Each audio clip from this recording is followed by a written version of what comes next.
La plus grande tristesse de la vie d'Enrico Macias n'a pas été simplement un événement, mais une série de pertes qui ont duré dans le temps, laissant de profondes blessures dans le cœur d'un artiste qui s'est toujours tourné vers sa patrie.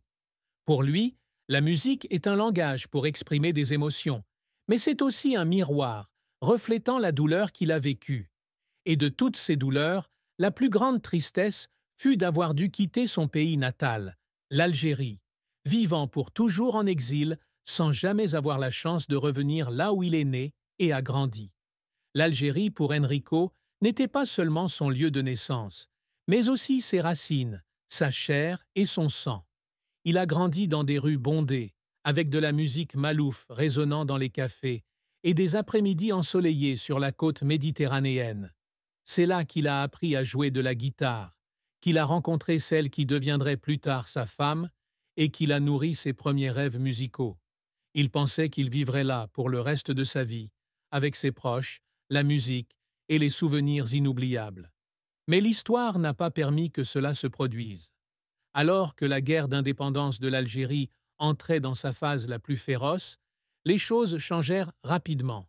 Les Juifs et les Français d'Algérie, communautés qui vivaient en harmonie depuis des siècles, sont soudainement devenus la cible d'hostilités et de violences. Son beau-père bien-aimé, cher Raymond Leiris, grand artiste de la musique algérienne, a été assassiné en pleine rue. Il ne s'agit pas seulement d'une perte personnelle, mais aussi du symbole d'un monde en train de s'effondrer, où les liens autrefois forts entre les communautés sont désormais déchirés par la politique et la guerre. En décidant de quitter l'Algérie, Enrico ne laissait pas seulement derrière lui un lieu, mais aussi une partie de son âme. Alors que le navire quittait le port d'Oran, il regarda une dernière fois le continent, le cœur lourd d'une tristesse indescriptible. Il savait qu'il ne pourrait plus jamais y remettre les pieds, que les rues familières, les quartiers aimés n'existeraient à jamais que dans la mémoire. Le sentiment de perdre sa patrie n'est pas celui de perdre un être cher ou un bien. C'est une douleur sourde et persistante qui le suit toute sa vie sans jamais s'estomper. En France, il est reparti de zéro.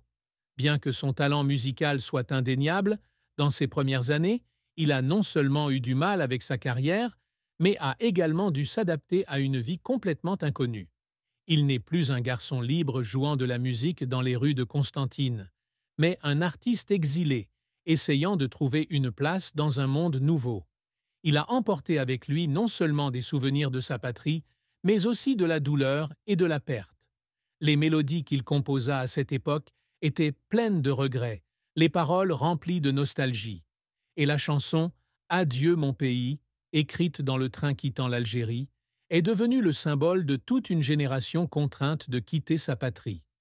Même s'il a eu par la suite une brillante carrière, même s'il a parcouru le monde, chanté devant des millions de personnes, rien n'a pu combler le vide que l'Algérie a laissé en lui.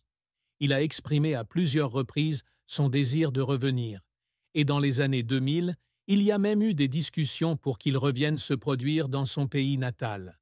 Mais toutes les portes étaient fermées. Il reste un exilé, ne pouvant se souvenir de sa patrie qu'à travers ses chansons.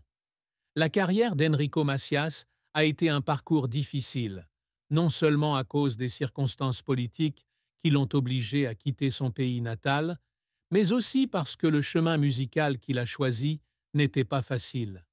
Il n'est pas un artiste qui suit un chemin purement commercial, mais essaie toujours de combiner art et message personnel.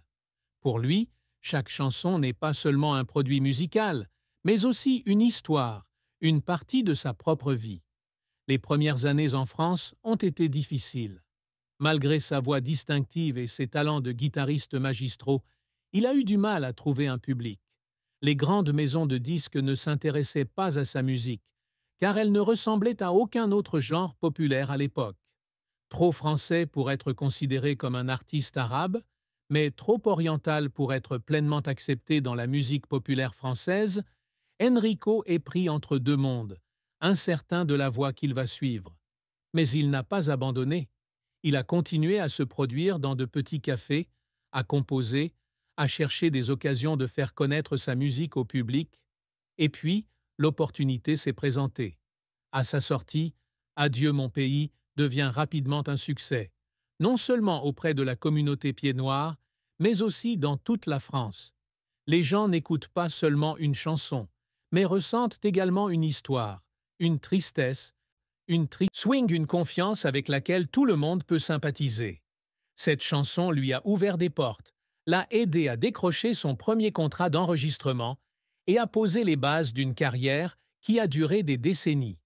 Depuis, Enrico a sorti une série de chansons qui ont touché le cœur du public, combinant des mélodies traditionnelles françaises avec des influences de la musique d'Afrique du Nord et du Moyen-Orient.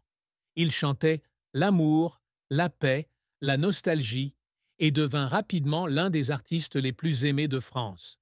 Durant les années 1960 et 1070, il effectue de nombreuses tournées à travers le monde, de l'Europe à l'Amérique, du Moyen-Orient au Japon, emportant ses chansons partout avec lui. Mais sa carrière n'a pas toujours été une sinécure. Son soutien public à Israël a fait de lui une épine dans le pied de nombreux pays arabes, ce qui lui a valu d'être interdit de se produire dans la plupart des pays de la région.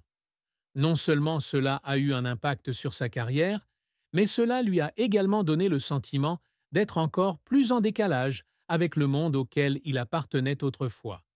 Il voulait utiliser la musique pour connecter les gens, pour effacer les frontières entre les nations, mais la réalité politique ne lui a pas permis d'y parvenir. Cependant, Enrico n'a jamais perdu foi en la musique. Il croit que, malgré les barrières et les pertes, la musique reste un pont entre les gens. Il a continué à composer, à jouer, à chanter des chansons d'amour et de paix. Et même s'il y a des moments fatigants, il y a des moments où il a l'impression de mener une bataille sans fin. Mais chaque fois qu'il se tient sur scène, voyant le public chanter ses chansons, il sait que tout en vaut la peine. Sa vie était un voyage de persévérance, de tristesse sans fin, mais aussi d'un amour passionné pour la musique et les gens. Et même s'il a dû vivre en exil pour le reste de sa vie, même s'il ne pouvait jamais retourner à l'endroit où il était né, il savait toujours que sa véritable patrie était dans ses chansons. Les réalisations qu'Enrico Macias s'efforce toujours d'atteindre ne sont pas seulement la gloire ou l'argent, mais un long voyage pour affirmer les valeurs artistiques, préserver l'héritage musical qu'il aime et, surtout, apporter le message de paix, d'amour et de solidarité entre les peuples. Au cours d'une carrière s'étalant sur plus de 6 décennies, il est devenu non seulement une icône musicale de la France, mais aussi une voix puissante pour ceux qui ont perdu leur patrie, pour ceux en exil et pour ceux qui aspiraient à un monde sans frontières dans la musique. Dès le début de sa carrière, Enrico était déterminé à ne pas seulement être un chanteur populaire, mais également à préserver les caractéristiques de la musique algérienne, le pays où il est né. Il intègre des mélodies malouf et des rythmes nord-africains dans chaque chanson, les mélangeant avec de la musique lyrique française pour créer un style unique. Il a compris qu'une fois qu'il avait quitté sa terre natale, sa responsabilité n'était pas seulement de continuer à vivre, mais aussi de protéger l'héritage culturel qu'il avait apporté avec lui sur le bateau, quittant le port d'Oran en 1961. Pour Enrico, chaque chanson n'était pas seulement une œuvre d'art, mais aussi une mission de raconter sa propre histoire et celle de millions de personnes contraintes de quitter leur terre bien-aimée. Cependant, le chemin qui mène à ces réalisations n'est pas facile. La combinaison d'éléments musicaux issus de 2 cultures différentes, l'une riche en musique nord-africaine, l'autre en musique classique et romantique française, n'était pas acceptable au départ pour tout le monde. Il y a eu des moments où Enrico était considéré comme un outsider dans l'industrie musicale française, car son style était très différent de celui de ses artistes contemporains. Mais il n'a pas abandonné.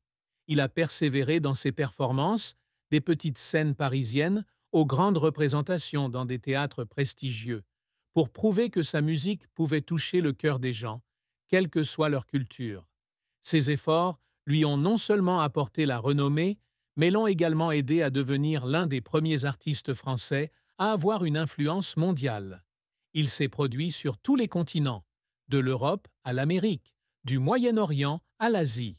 Ses chansons, comme « Adieu mon pays » L'Oriental ou Les filles de mon pays ne sont pas simplement des tubes, mais aussi des chansons associées à l'histoire d'une génération qui a dû quitter sa terre natale, mais n'a jamais cessé d'aimer cette terre. Et c'est ce qui rend Enrico Macias spécial. Il n'est pas seulement un artiste, mais aussi un conteur, un témoin vivant de l'histoire. Malgré ses nombreuses réalisations, ce qu'Enrico a toujours désiré le plus était de retourner en Algérie, sa patrie qui ne cessait de lui manquer. Pour lui, ce n'était pas seulement un rêve personnel, mais aussi